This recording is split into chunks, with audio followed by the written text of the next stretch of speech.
Hello! Hello leaders! So mo ni ang ato ang lesson 5. Ang topic na to is prayer or sa Bisaya pag-ampo. So kay long distance man ta karon maminaw lang diri. So ang pag-ampo, so ato ang book mao gihapon ni pagsangka. Ang pag-ampo importante jud kaayo siya sa ato ang mga magtutuo og mga anak sa Ginoo. Dili tungod kay religion, kundi tungod kini kay naatay relasyon. Sama kini sa makipag-istorya ka sa tao nga naa kay relasyon. Lisod kaayo makig-relasyon nga wala tay istoryahay. So atong pag-istorya sa Ginoo dili lang siya sige sa pangayo, kundi apil sab ang pagpaminaw sa Ginoo. Ay hata magsugod, mag-pray sa ta. Father in heaven, allow us to have a deep understanding in your word, O God, especially in the topic about prayer, Lord. You come into our hearts, O God, as we open it for you. Knock, O Lord God, and we will open this for you. Thank you, Jesus. In your name we pray. Amen.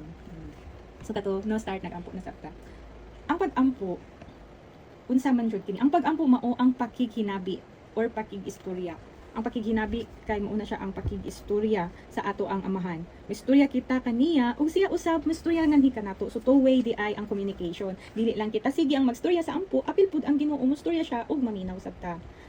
Unya, ang buhing pulong diin nagadasig, nagabadlong, nagatudlo og nagagiyak kanato. Magampo kita nga align sa pulong sa Ginoo. Kay ang pulong sa Ginoo, ang word of God, mao man na ang magdasig, magbadlong, magtudlo og mag-guide nato.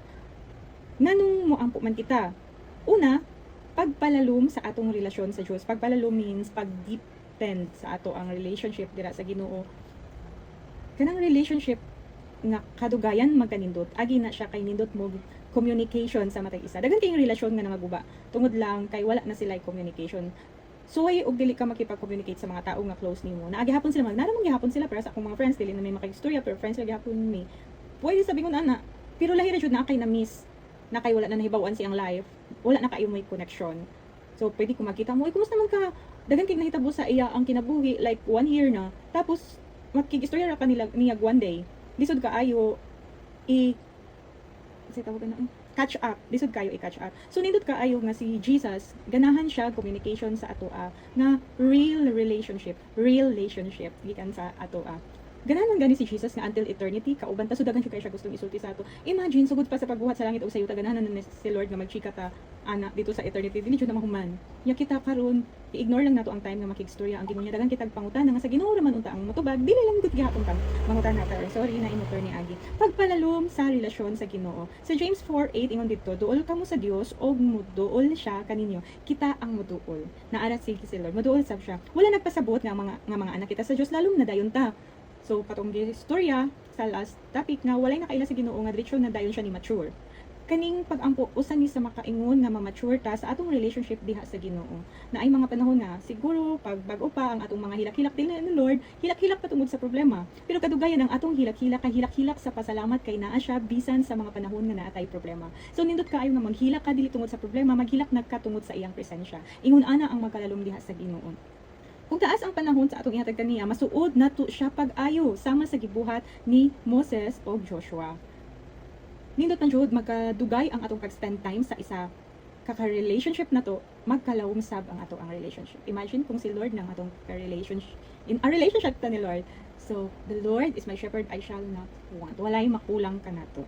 Ikaduha, pagdawat gikan sa Dios. Pangayo kamo og kamo hatagan, pangita kamo og kamo makakaplag, pagtuktok kamo og ablihan ang pultahan alang kaninyo. So knock and it will be open. Kuya pud kay no mag-knock ra ka tapos dili lang dayta makikistorya. Mangita ka pero dili sab ka mo istorya. Unya mo inigabli pud sa pultahan, wala ra sab tay istorya, magstorya jud ta diha kay Lord. Ati unsa man ang mag-pray nga dili mo tingog. Naingon ana nga klase nga prayer, heart to heart mo ni Lord. Naapoy prayer nga kinahanglan nato i-confess sa ato ang mouth. That even kanang kita lang even the enemy has to hear that you confess in your mouth that Jesus is the Lord and Savior. The realm has to hear your prayers. and the spiritual realm has to hear your prayers. Na yung mga ingon ana nga klase nga ampo. So, lahi na sab na siya nga topic.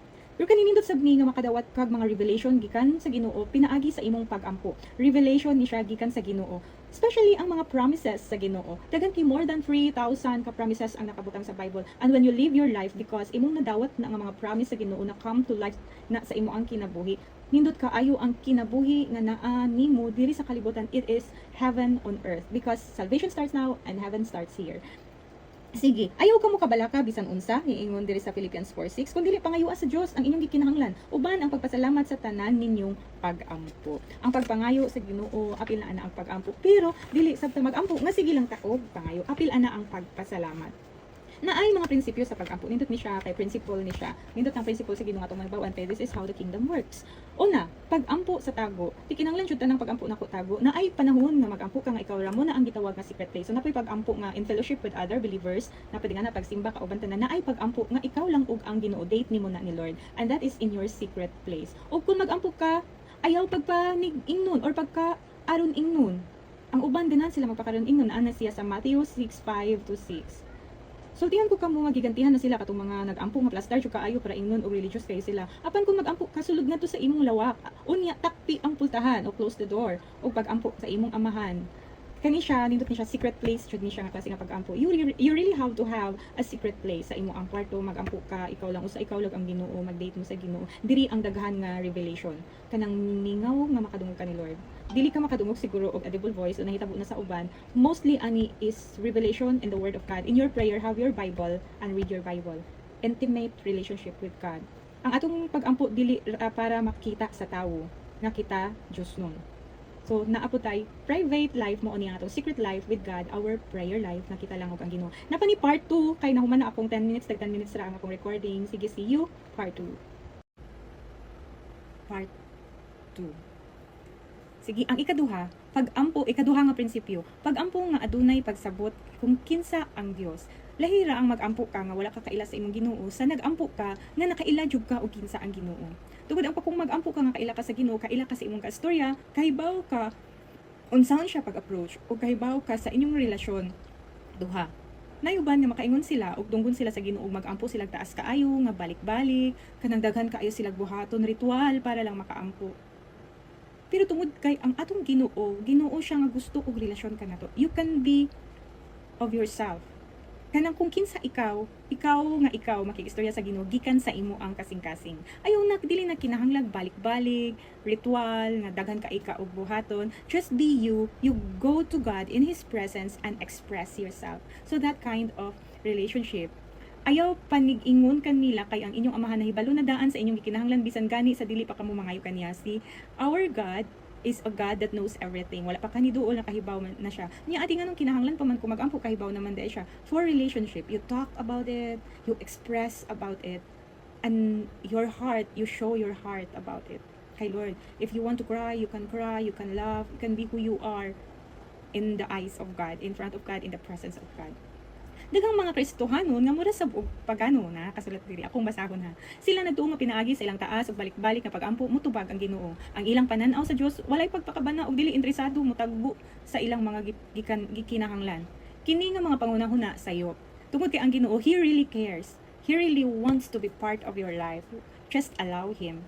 Nag-ingon si Jesus nga wala pa gani kita nangayo nahibalo na daan ang atong amahan sa langit. Kini nagpasabot nga ang Dios nagpakabana og andam siya mutagbo sa atong mga panginahanglanon kung kita mangayo. Just read it in Matthew 7:7, chapter 7 verse 7. Nindot ka ayo ang atong amahan sa langit. Kay siya ang mabubuhat sa langit ug sa yuta. Siya ang tag-iya. Siya ang nagpadala ni Jesus para maluwas ta. Tapos siya mismo ang maminaw sa atoa. Tapos tinuod siya nga Ginoo. Dili siya Ginoo nga hinimo. Dili siya Ginoo nga buhat-buhat. Siya ang tinuod nga Ginoo. Na siya'y dunggan, na siya'y mata. We are created in His image and likeness. Nakita ta niya, nadunggan ta niya, ug makikistorya siya sa ato. Ing anak nga klase nga Ginoo nga naata. Ug more than that, because He is above and beyond and everything. Dili nato siya matugkad. Dili nato siya matugkad ma-describe jud og sinsa siya atong mga description ug unsa ang Ginoo kay more than that pa siya. Ing ana ang klase nga Ginoo nga naata. So we don't need to pretend who we are. Like kita magjuslon ta, mag like kun tag istorya, flower tag istorya. magbalik-balik tag istorya as if dili siya kadungog, dili ingon ana ang ato ang Ginoo. Effort kayo ta nga mo kuan dili ingon ana. Daw say makakita kag emosyon mo, buhos jud ang emosyon nga mura kag effort na jud kayo nga sakit imo ang diri, nga kuan imong dughan. Tungod kay ang presensya sa Ginoo usahay dili makaya sa ato ang lawas ng pagkakita. Ang ato ang lawas mo reaction mo nang uban makita ka nga murag ma-shake sila sa ilang pag-ampo ingon ana, pero lahi na sab na nga topic. Nindot jud kaayo ang ato ang Ginoo, as in makahilak ka sa iyang presensya nga ngano man no nga gibuhat niyang tanan para nako kinsa man ko. So tapos dili mo siya pansin, dili mo siya tagaag time nga makikistorya ka niya. Kabaga na ko lang dili ko makikistorya sa Ginoo. So mga realizations ngayon ana.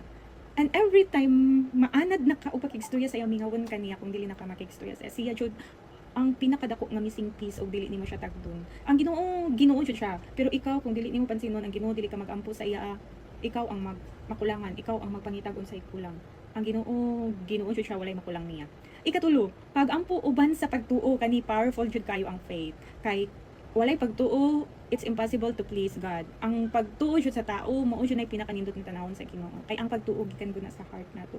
Walay makapahimuot sa Dios kung walay pagtuo. Kay ang moduol sa Dios kinahanglan gayud mo tuo nga adunay Dios nga gantihan niya ang nangita niya. Hebrew 11:6. So ang imo yung pagtuo, ang akong pagtuo, ang atong pagtuo, mao jud na ang pinaka-importante. Actually, ang pagtuo mao na siya ang currency in heaven. Kung taas kag pagtuo, taas ang mahitabo sa imong kay taas ang imong pag-welcome sa pwedeng mabuhat sa Ginoo sa imong kinabuhi. Kung asa taman ang imong pagtuo, adto ra sab ka. Kung dili ka gatuo nga mga milagro, dili ra sab na mahitabo sa imo unless ana jud si Lord para lang jud ka makatuo, pero na sa most of the time it is according to your faith. So nindot kayo ang pag-ampo nga idubanan sa pagtuo nga ang imong kasturya, ang imong Ginoo tinuod, dili sulay-sulay, dili atik-atik, dili pakitang tao, dili try or unsay basta kakahibaw kasi imong kasing-kasing nga imong gibuhat, ang imo ang gituuhan tinuod nga ang imong gipang storya natungog og tagbuon ang imong panginahanglan sa Ginoo, ang imong kasing-kasing kitanaw sa Ginoo, tanan sa imo kahibaw ang Ginoo, ang pagtuo nga ang Ginoo jud siya. Dili ko ka describe pero amazing ang good ko ay si Lord ka feel mo ana nga ako nagtuo jud ko kumusta karon nga pang hitabo nakadungog ang Ginoo. Dahil nahihikap siya sa inyo ang mga kasing-kasing ron, and He gives you revelation. Bisag simple ra kayo atong pag-istorya karon. Pagtuo, tuo jud. Kung mag-pray ka, kawang ang imong unsay kawang, useless ang imo ang pag-pray kung wala dai ka nagtuo sa imong gi-pray. Nag-pray lang ka, Lord, maayon ni siya pero okay ra dili sabi ngon anang pagtuo. Maayon ni siya kahibaw ko nga maayon ni siya kay ikaw nga Ginoo, ikaw ang Ginoo nga moayo. Ikaw ang Ginoo nga akong giduol. Kahibaw ko nga moayo ka, kahibaw ka moayo kay ikaw ang healer. Ingon ana, Lord, mahitabo ni siya kay base ni sa imong kabubuton gisulti nimo ni sa imong word sa Bible, ako ning nabasa og ako ning gikuptan, tapos kahibaw ko nga imo ning buhaton kay truth ka, ikaw ang tinuod og faithful ka sa imo ang pulong, ako ning gihawidan og nituod jud ka sa imo ang katibuk-an sa imong kinabuhi. Nagtuod jud ka nga mahitabo tungod kay mo gisulti sa Ginoo nimo. See, pag-ampo uban sa pagtuo. Pag-ampo ngadto sa amahan sa langit, ikaupat na ni. Una, pag-ampo sa tago. Ikaduha, pag-ampo nga dunay pagsabot sa Dios. Ikatulo, pag-ampo uban sa pagtuo. Og ikaupat, pag-ampo ngadto sa amahan sa langit. Ingna niini pag-ampo, amahan namo nga anaa sa langit. Matthew 6:9. Mo na magapo ta, Father in heaven, ingon na siya, in the name of Jesus. Kay ingon si Jesus pinaagi sa iyang pangalan. Wala pa tanang man, taman pa ni 7. Tapos ang gitudlo ni Ginoong Hesus nga pag-ampo sa iyang mga tinun-an diretso sa amahan nga langit noon, wala nay laing agian si Jesus lang. In the name of Jesus. Ayaw pangita og larawan o ribulto hinuon pakig-istorya sa amahan nga dili makita, ingon siya sa Matthew 6 verse 6. Kinahanglan mo balik kita ug unsa gitudlo sa Bible aron epektibo ang atong pag-ampo. Effective kung direct to God. Sige na pa ni part 3. Part 3. Humaneta sa una, pag-ampo sa tago. Ikaduha, pag-ampo nga adunay pagsabot kinsa ang Dios. Ikatulo, pag-ampo uban sa pagtuo. Ikaupat, pag-ampo ngadto sa amahan sa langit. Ug naapil na nako day ang kalima ganiha, pag-ampo pinaagi sa pangalan ni Jesus. Mo ni ang ikalima, sa ngalan sa atong Ginoong Hesus Kristo, pagpasalamat kamo kanunay sa Dios Amahan tungod sa tanang butang. Ephesians 5:20. Si Jesus man jud ang niadto sa krus, nagbayad sa atong mga sala. Tungod niya ni siya lang ang tigpatunga o siya lang ang mediator sa Dios o sa tawo. Nana siya sa 1 Timothy chapter 2 verses 3 to 6. Subo sa walay makaadto sa amahan gawas kaniya. wala nay laing paagi, maunang adto jud ta in the name of Jesus. Siya ra jud ang mediator, siya ra jud ang tigpatunga, ug pinaagi jud niya ang tanan kay siya ang nagtapos sa tanan. Wala nay gikan sa langit nga nianhi sa yuta para pagtubos nato si Jesus lang, wala nay laing pangalan. Tungod sa atong pagkahiusa kang Hesus, magamit nato ang iyang pangalan pagpangayo sa Amahan ug dunggon kita. Madungog ta dili lang kay nagsampit ta sa Ginoo kay buutan ta, dili man agi sa atong kabuutan ta na luwas, kundi pinaagi ni Jesus. Maunang iniampo nato in Jesus name. Nagampo ta samahan in Jesus name. Ang Biblia nagtudlo nga magampo kita ngadto sa Amahan, magampo ngadto sa Amahan pinaagi sa ngalan ni Jesus nga atong manluluwas o manlalaban. Lord and Savior. Ephesians 5:20 o 1 John 2:1. Kamo na magbasa sa inyong mga Bible, i-take note lang tapos basahan ninyo balik. Mao jud ni importante jud ni sa pagampo nga wala nay laing pangalan nga maagian. Tungod kay si Jesus man ang namatay sa krus, nagluwas ka nato og nabanhaw og misaka ngadto sa langit. Wala nay laing pangalan nga agian. Tungod kay kang Jesus ra jud ang name above all names, Lord of Lords and King of Kings. Wala nay lain pa. Isa sa pinaka makita jud nimo ang effective ang imong prayer kung gamiton nimo ang pangalan ni Jesus. Wala na jud laing pangalan. Dili na ako gabalik-balik na ko. Kana ra jud siya nga pangalan ang pinaka-importante. Ikaunom, pag-ampo nga giniyahan sa Espiritu Santo. So dili po ta pwede magpataka og ampo. Kinahanglan po ta guided sa Holy Spirit ang atong ampo og basis sa pulong sa Ginoo, sa word sa Ginoo nga naa sa Bible. So kung mayong ta guided sa Holy Spirit, biblical sab na siya nga ang atong prayer nakasubay sab jud sa pulong sa Ginoo. So ingon ani siya, at unsaon man nga magsubay ang akong ampo sa pulong sa Ginoo, read your Bible, study your Bible, and pray about it. Pray unsa imong nabasa sa Bible. Kung ang Holy Spirit man gud siya man jud ang mag-guide, giya siya ang help. He is a person siya nga mag-help jud siya sa ato, dili siya other lang. Siya ang God with us today. Dako kaayo siya value kay Ginoo siya nga kauban sa ato. Siya ang gagiya. Anak ingon ani.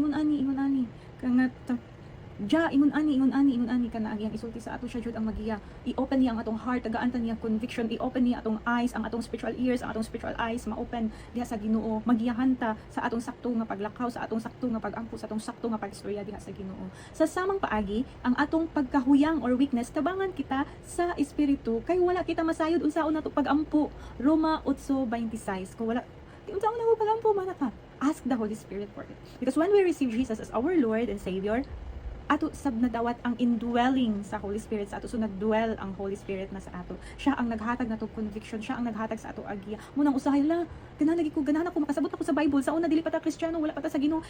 Basa nato sa Bible bisag Bisaya di ta kasabot. Bisaya man ang Bible pero dili ko kasabot. English pa kasabot man kog English pero dili ko kasabot sa Bible. Pero sa nato nang gidawat si Jesus as Lord and Savior, pagbasa nato sa Bible natay nadawat nga revelation base kung unsa kataas ang ato ang pagtuo ug pagsabot nga ang Ginoo buhi na makigistorya siya nato. Mag-grow man ta. Una, bata pa ta, milk pa ato ang kinaon, yung istoryahan pa ta sige ug unsa ang nasa Bible. Paghamtong nato, pag mature nato, kita na mismo ang pagbasa nato sa Bible na natay makuha nga rema. Tapos kana siya, mag-devotional ta ato jud na iampo. Mag-devotional ta dili lang ta mag-devotional nga diretso tag sulat, inig devotional nato magampo jud ta. Pag-ampo nga giniyahan sa Espiritu Santo tungod kay bisan sa ato ang pag-ampo, bisan sa ato ang pag-devotional, dili nato nabuhaton nga kita-kita lang.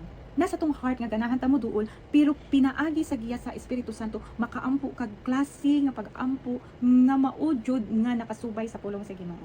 Sige, dili na nako kinahanglan i-explain. Bisan og nangayo kita diretso sa Amahan, pinaagi sa ngalan ni Jesus, kung wala magiyahi o maubani ang atong pag-ampo sa balang espiritu, dili gihapon kini matubag. Ang pag-ampo dili pagpangayo unsay imong gusto, kun dili pagpangayo unsay gusto sa Dios para kanimo. Wow. Madungog ang atong giampo kung kinisibo og gingpit diha sa kabubuton naka-align sa will sa Ginoo. 1 John 5:14. Dili kita makahibalo sa kabubuton sa Dios sa atong kaugalingon, pusa ang espiritu sa Dios ang mutabang kanato. Romans 8:26. Siya ang magalimpyo og siya ang mga liyo po siya mag-intercede sa Dios para kanato ang Holy Spirit. Romans 8:27. Pusa una kita mo ampo, mangayo kita tabang sa Holy Spirit nga mo giyakan nato nito kayo. Holy Spirit, come in this place and be with us. Your presence is so important to me. Help me, Lord, what to say, what to pray. Dakan kayo mga na Holy Spirit. Holy Spirit, I'm doing my devotional. Speak to me and I want to write what you want me to read. Nga ingon na siya, give me revelation. Father in heaven, I pray that in my devotional today, you will reveal me In the name of Jesus and the guidance of the Holy Spirit be upon me today. Oh, Holy Spirit, guidance ka sa Holy Spirit din makahunaw na di katagan na di kag-iampo. Makulang ang 1 hour sa imo ang ampo tungod kay tagan kay reveal ang Holy Spirit na ipapray sa imo. Mao usahay dali ra kita makaampo 1 minute.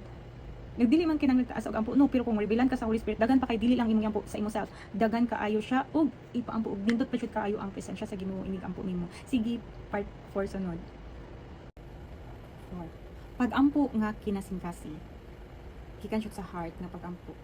Dili gikan sa atong nakita nga ato lang gibasa or gikan sa mga basang dagan kaayo pero kinasingkasing. Kung natay nabasa sa Bible nga mo atong giampo pero kinasingkasing gihapon na siya. Kinasingkasing nga unsay sud sa imong kasing-kasing out of the abundance of the heart the mouth speaks kana. Unya mo sangpit og magampo kamo kanako og tubagon ko kamo. Mangita kamo kanako og hikaplagan ako ninyo kay kinasing-kasing man ang inyong tinguha. Jeremiah 29:12-13. Kinasing-kasing ba ang imo ang pag-ampo? Usahay sa prayer gathering, nanay prayer list, then ang mga prayer list dili na imo ang concern. Usahay kay nanay about the government, usahay panagsalang ta mag-care sa government, mas care na tuungon sa atong panihudto panihapon, pamahaw mga ingon ana, ato ang problema sa kinabuhi. Na ay mga prayer list dito nga about sa mga issues sa ato ang palibot. Mga nga na usahay dili kaayo ta ana. Ato lang nang iampo for the sake nga naay prayer list. Dayon matingala tang na human na mura ra gyapon ko lamay nahitabo. Ingon ana siya.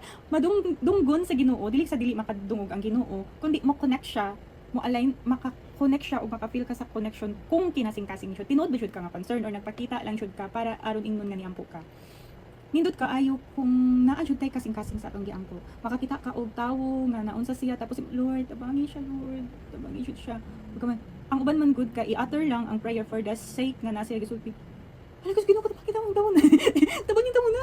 Maganahan na lang expression na lang ang pag-ampo dili na shot kinasing-kasing. Or alas 3 na magampo na ta. Alas 3 na unsay magani ampo og alas 3 na memorize ingon ana siya. Or alas kuan na oras na lang nagampo lang agi sa oras dili na agi kay naa kay kasing-kasing sa Ginoo nga moampo kaniya. Para nato no. Gibadlong ni Ginoong Hesus ang mga Pariseo, Pharisees o kanimo Pharisees religious kay ni. Religion naman jud good kung ang atong bantayan ang oras lang, ang list lang, ug unsa lang. Mura na siya ritual. Gibuhat nato tungod kay pattern na siya naka-ritual na ta or mao na jud ang imong religiously nga ginabuhat. So dili na siya heart, out of obligation na lang siya. Wala na kay heart diha. So ang mga Pariseo ug mga magtutudlo sa balaod nga sila nagsimba sa ba na lang apan ang ilang kasing-kasing wala na. Matthew 15:8. Kinahanglan atong masabtan nga ang Dios wala nagtan-aw sa unsay porma sa atong mga pag-ampo sa gawas kundi ang porma sa atong kasing-kasing sa sulod.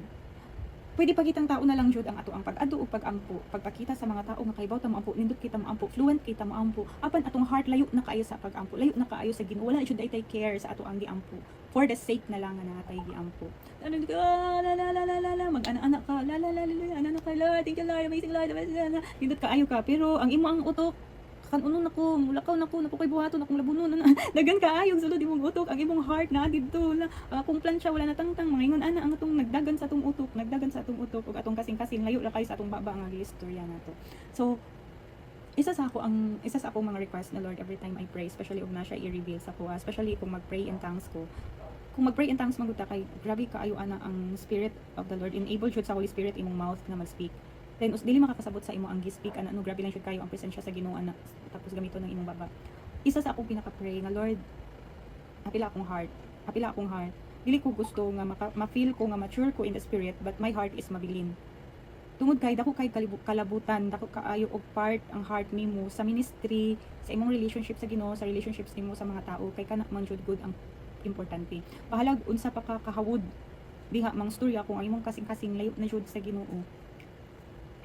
Layo na siya. Kanang kulang lagi hapon, wala lagi hapon. So, isa sa akong mga prayer is, Lord, my heart should ayaw tugot nga malayo ang ako ang heart.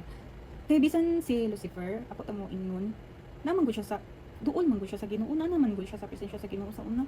Tapos, ang iyang heart lang jud ang layo. Tungod kay bisag duol siya, sa presensya siya sa Ginoo, pero ang iyang heart, kay lahi na gusto na siya maghari, gusto na siya, ano siya, pride sa mo na si Jesus, kitudloan ta ni Jesus na mag-love.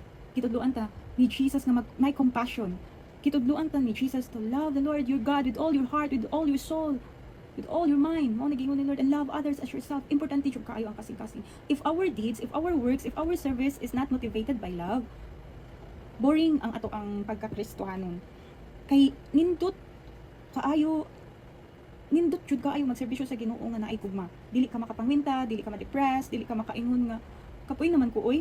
Tungod you are motivated by love. Dili ka poy magampo, dili ka poy mag-adto sa secret place. Excited ka always sa inyong date sa Ginoo. Tungod kay in love man jud ka ita sa Ginoo. Pagsangpit pa lang nato sa Ginoo with love na atong mata mag-sparkle na ka in love ka ita sa Ginoo. Ano bang inigsulti nimo sa Ginoo? Mag-introduce pud ka sa imong example makikita pag tao nga nang kinahanglan. Introduce nimo, Lord kani siya akong friend. Love kay nako ni akong friend, Lord, and I pray nga tagaan pud nimo siya favor sa iyang kinabuhi. You pray to God because you have a heart for that kanang someone sa imong friend. Kung group, because you have a heart for the children. You have a heart for them, so you pray to God about them. Lahi na jud ang pag-ampo nga naa kay kasing-kasing kauban sa imo ang kasing-kasing. So natay application karon nay 1 2 3 4 application. Nakadungog na ba kita sa tingog sa Dios? Kano sa napay testimony ani nakadungog ko sa Audible Voice sa Ginoo. Sa una kay correction ko di man jud ka makadungog sa Audible Voice sa Ginoo. Ano ko? Nakadungog man si Samuel, Samuel, nakadungog man si Moses, nakadungog lagi sila, makadungog lagi ta. Pero not at all times. We don't have to imagine we hearing God. We really have to read the word of God. Because His word nga gi-speak sa ato align jud sa word sa Ginoo. Kung unsa ang gisulti sa Bible, mauna ang pulong sa Ginoo. Magbasa nimo sa Bible, mo rema na sa imo na you receive it in your spirit, you receive it in your spirit. Tapos mo rema na sa imo the Lord is speaking to you. Unsay atong panan-aw sa Dios? Manggiluluyon ba or stricto? Nga pinanggaon ba Ginoo? Depende man gud ang atong way sa pag-ampo kung unsa atong pag-ila sa Ginoo. Kung atong tanaw sa Ginoo stricto mangin unsa atong pag-ila sa Ginoo, mauna ang atong paagi sa pag-approach niya. Ma-approach ba ta niya nga magkinto, mag-approach ba ta niya nga kanang mahadlokon or kanang magduha-duhaon, lahi ira ang imong pag-approach. Pero kung manggiluluyon ang Ginoo, moduol jud kanya nga, Lord, kanang dili ka magpareha sa moduol ka og politiko nga maghuna-huna pa kag unsa nimo pag-approach kay basig i-ignore ka, dilingan na itong Ginoo. So, unsa ang imong pag-ila sa Ginoo? Ila ba nimo siya nga father nimo, nga mupati nimo, ingon ana?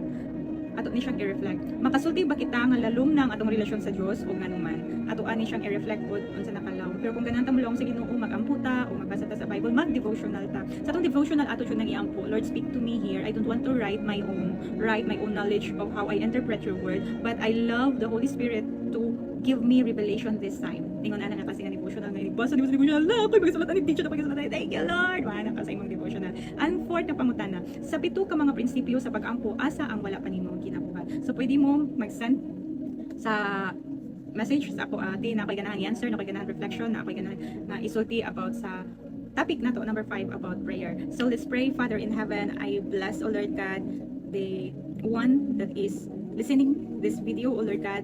Bless her, Lord, in the name of Jesus. And I pray, Father, you will open more, O Lord God, sa iyang kasing-kasing na makaila pa siya kanimo, Lord. And I pray, O God, that you will touch her heart, O Lord God. Give her the humility, Lord. Give her the desire to know you more, to grow mature in you, O God, to love your presence, O God. And when she loves your presence, she loves to talk, O Lord God, have a date with you and to listen to you, O Lord God. And let this relationship with you go intimate, O Lord. I pray in the name of Jesus that you grant her the peace in her heart upon growing, O Lord God, in her walk with you, Lord. And I pray, O God, that you increase her knowledge of you, Lord, and how the kingdom of God operates, Jesus, and send her angels to protect her, O Lord God. Holy Spirit, be within her always, O Lord God, as she continuously, O Lord God, surrendering her life for you. Thank you so much, God. Thank you so much, Jesus. Thank you so much. Abba, Father, you are our Father in heaven, and you are the best. Nothing compares to your greatness, Father. Thank you, Jesus. Thank you. Holy Spirit, thank you. All this, we pray in the name of Jesus. Amen and amen.